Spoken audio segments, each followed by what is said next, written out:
नमस्कार, मी अनिता मच्छिंद्रनाथ चव्हाण. मी आरोग्य सेविका आहे इथे आणि सध्या पूर्ण छतगळती वगैरे होती आहे. जेवढे काही प्रयत्न आमच्याकडून होते नीट करण्याचे तिथे केले, पण आज सकाळपासून तर सामान ठेवायला अक्षरशः जागा नाही आहे अशी परिस्थिती झाली आहे. पावसामुळे पूर्ण गळालेलं आहे सब सेंटर आणि पूर्ण छत पण पडलेलं आहे त्याचं. तर आमची अशी इच्छा आहे की आम्हाला सगळं दुरुस्त करून मिळावं, जेणेकरून आम्ही आरोग्य सेवा व्यवस्थित देऊ शकतो. या ठिकाणी तुम्ही कर्तव्यावर असताना काम करताना काय काय अडचणी येतात पाऊस आल्यामुळे काय सांगता?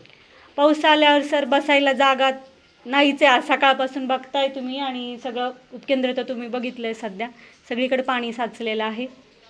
तर नवीन दुरुस्ती किंवा नवीन सबसेंटरची काही मागणी असेल किंवा गावाकडून आम्हाला तशी मदत होती, आता ते करतायत त्यांच्या लेवलवर. तर मग आमची अशी इच्छा आहे की उपकेंद्र आम्हाला चांगलं करून देण्यात यावं.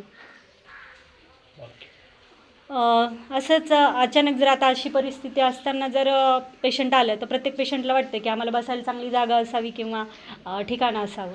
तर तेवढं आम्ही त्या पातळीवर आम्ही देऊ शकत नाही त्यांना. ॲक्च्युली आम्हाला जे करता येणं शक्य होतं तेवढं तर आम्ही करणार आहोत. आरोग्य अधिकाऱ्यांना तुम्ही काय कळवलं आहे प्रशासनाला? हो, कळवलेलं आहे. आम्ही PSC लेवलला आहे ना तर लेखी दिलेलं आहे की बिल्डिंग आमची मोडकळीस आलेली आहे आणि हे होतं आहे म्हणून पाणी वगैरे जमा होतं आहे पाऊस आल्याच्या नंतर, असं आम्ही लेखी दिलेलं आहे.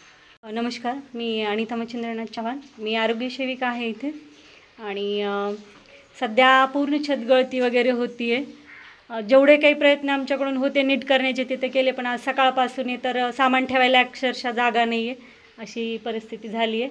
पावसामुळे पूर्ण गळालेलं आहे सब सेंटर आणि पूर्ण छत पण पडलेलं आहे त्याचं.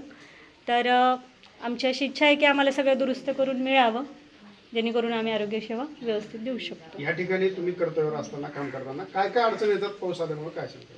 पाऊस आल्यावर सर बसायला जागा नाहीच आहे. आज सकाळपासून बघताय तुम्ही आणि सगळं उपकेंद्र तर तुम्ही बघितलं आहे. सध्या सगळीकडे पाणी साचलेलं आहे. तर नवीन दुरुस्ती किंवा नवीन सबसेंटरची काही मागणी असेल किंवा गावाकडून आम्हाला तशी मदत होती, आता ते करतायत त्यांच्या लेवलवर. तर मग आमची अशी इच्छा आहे की उपकेंद्र आम्हाला चांगलं करून देण्यात यावं.